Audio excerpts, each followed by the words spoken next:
En 1970, Chile escribió una página única en la historia del siglo XX.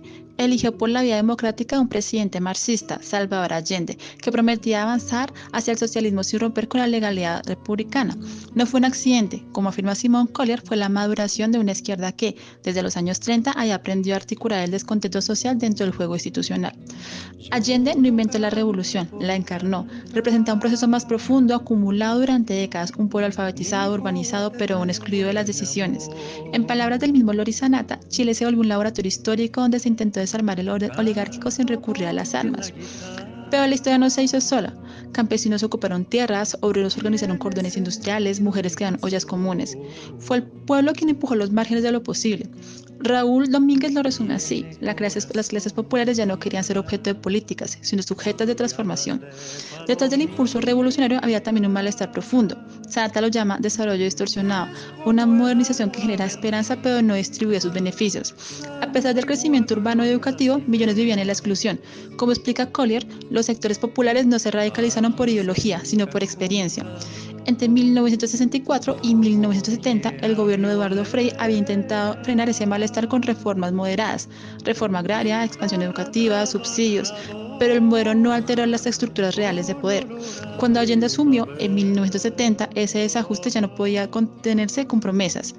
El conflicto social estalló: tomas de terrenos, huelgas, alfabetización popular, cristianos de base sumándose al proceso. La institucionalidad comenzó entonces a fracturarse. Mientras el pueblo exigía una democracia radical, un sistema político los estancaba. La polarización creció, el desabastecimiento se agudizó y Estados Unidos activó desde el inicio la operación Track 2 para sabotear al gobierno.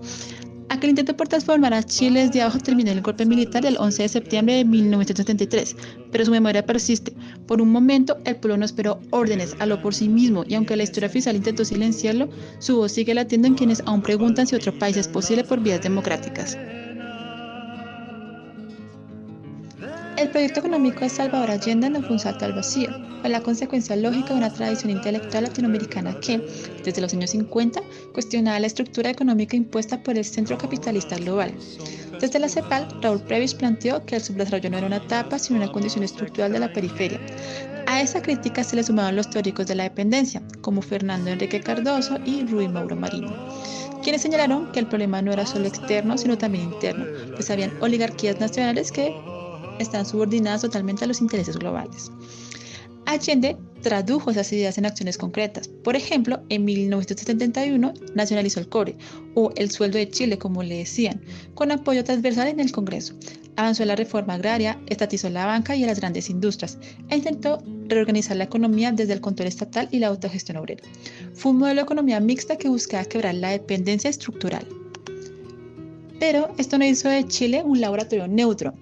Como recuerda Simón Collier, Chile era un país con una economía profundamente concentrada.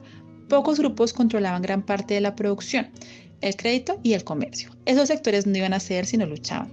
El boicot empresarial, la fuga de capitales, el sabotaje logístico fueron respuestas sistemáticas al avance del proyecto de Allende.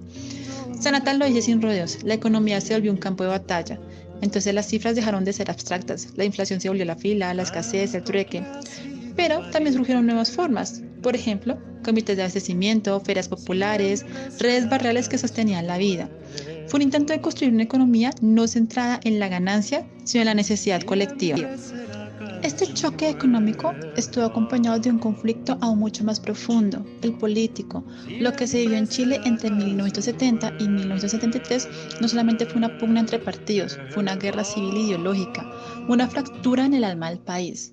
Como señala Sanata, no se trata solo de izquierda contra derecha, se enfrentaron dos ideas totalmente irreconciliables de nación, una que está centrada en la legalidad liberal y la propiedad, y otra en la democratización radical del poder, del saber y de los recursos. El llamado Frente Revolucionario no fue un bloque monolítico, incluyó a comunistas disciplinados, socialistas divididos, incluso a sectores autónomos como el MIR. En los barrios y fábricas, esa revolución ya no pedía permiso, se vivía. Pero la derecha, junto a la prensa y al empresariado, lo interpretó como una amenaza civilizatoria. la polarización se intensificó. Domínguez advierte entonces que la política institucional colapsó porque ya no podía mediar entre proyectos tan distintos de país. El lenguaje del diálogo se rompió y el Congreso entonces se volvió trinchera, y en ese clima el golpe dejó de parecer impensable para convertirse en una posibilidad y más adelante en una realidad. A pesar de sus límites y contradicciones, lo que se vivió fue un intento real de reapropiarse del destino. La revolución no fue perfecta, pero fue humana, y por eso todavía duele, porque reveló que otra economía y otra política eran posibles desde la democracia. Sin embargo, dejaron de serlo por la fuerza.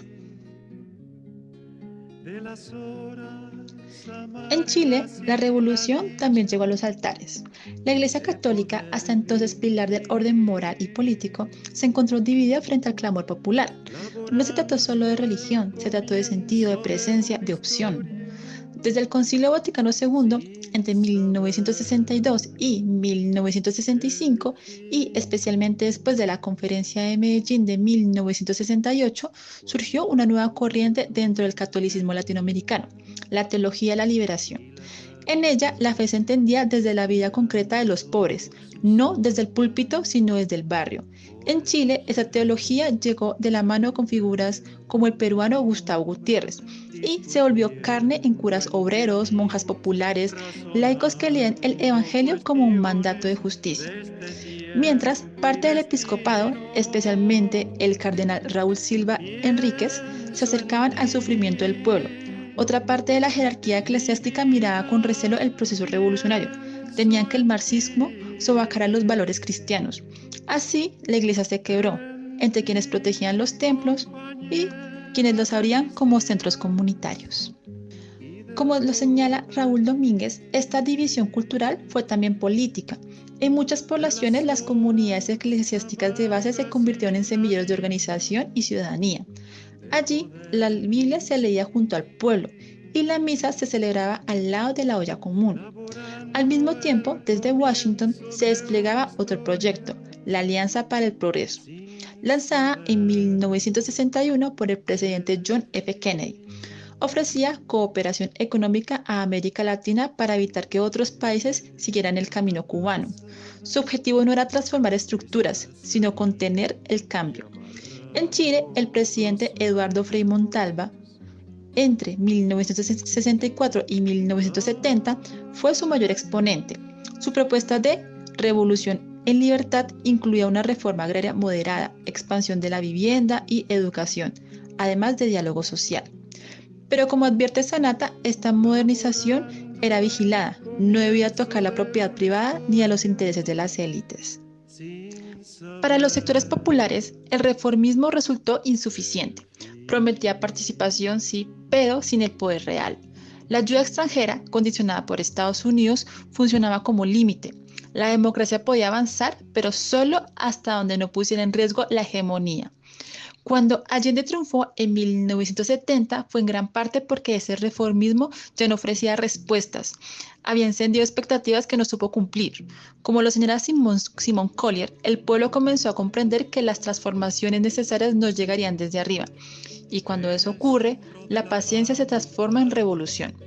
Pero esa revolución encontró también enemigos disfrazados de aliados, porque al final la Alianza para el Progreso no fue más que un intento sofisticado de frenar el desborde popular. Ofreció crecimiento sin justicia, inversión sin autonomía, democracia sin emancipación, y el pueblo, que ya no quería caridad sino derecho, cruzó esa frontera sin pedir permiso. Coronado por la piedra, vive el pimiento.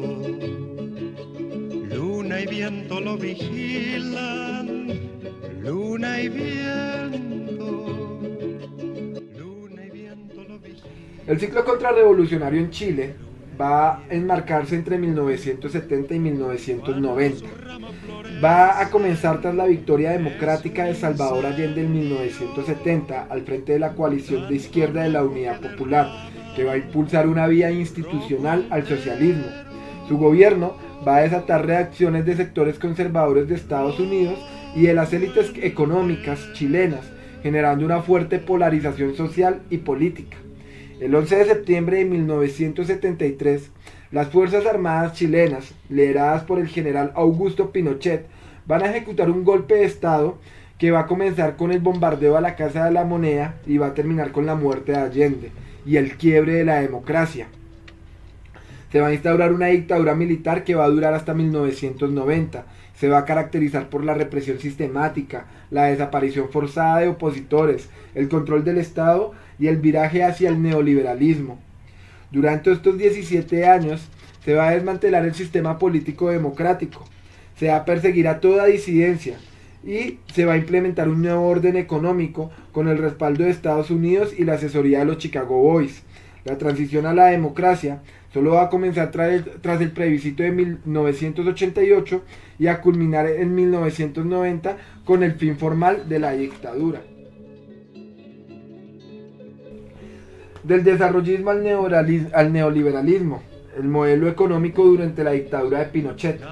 Tras el golpe militar, Chile va a abandonar abruptamente el modelo desarrollista y de sustitución de importaciones que había caracterizado su economía desde los años 40 y va a dar paso al neoliberalismo, convirtiéndose en el primer laboratorio de este modelo en América Latina. Los militares no tienen una experiencia económica, por lo que van a delegar la conducción económica en un grupo de tecnócratas conocidos como los Chicago Boys, economistas formados en la Universidad de Chicago bajo las ideas de Milton Friedman. Ellos van a impulsar un modelo basado en una apertura irrestricta a los modelos internacionales, la privatización de empresas estatales, la eliminación de subsidios, la reducción drástica del gasto social. Este giro radical se va a conocer como la terapia del shock. Va a generar una breve bonanza en indicadores macroeconómicos, pero va a aumentar la pobreza, la desigualdad y el desempleo. Las consecuencias sociales van a ser profundas, mientras que los beneficios solamente se van a concentrar en sectores privilegiados. Según Sanata, el modelo chileno fue promovido como modelo ejemplar por los organismos internacionales y exportados a otros países de la región, incluso antes de que cayera la dictadura. Chile se va a convertir en el laboratorio o en la vidriera del neoliberalismo. Tras el golpe, Chile se va a convertir en el primer experimento a gran escala del neoliberalismo en América Latina, aplicando sin filtros las ideas del Consenso de Washington, incluso antes de que este se formara oficialmente en los años 80. Los Chicago Boys, con el respaldo de Pinochet y el apoyo de Estados Unidos, van a ejecutar una política de reformas estructurales radicales: la privatización masiva, la liberación comercial, la eliminación de los derechos laborales, la reducción del rol del Estado. Chile va a pasar así de una economía regulada a una economía de mercado extremo. Este experimento neoliberal va a convertir a Chile en una vidriera internacional. Organismos como el Fondo Monetario Internacional y el Banco Mundial lo van a usar como el ejemplo exitoso de ajuste estructural, aunque los costes sociales fueran altos. En palabras de Sanata, Chile fue el modelo que legitimaba la contrarrevolución. Su éxito macroeconómico fue utilizado para justificar políticas autoritarias y de represión como necesarias para alcanzar el desarrollo.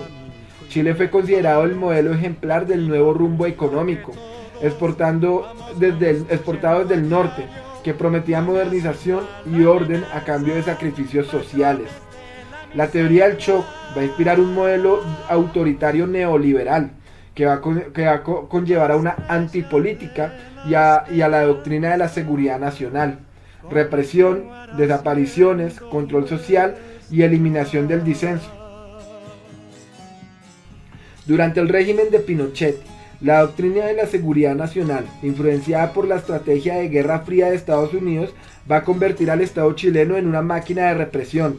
Toda disidencia era vista como una amenaza terrorista o marxista y debía ser neutralizada.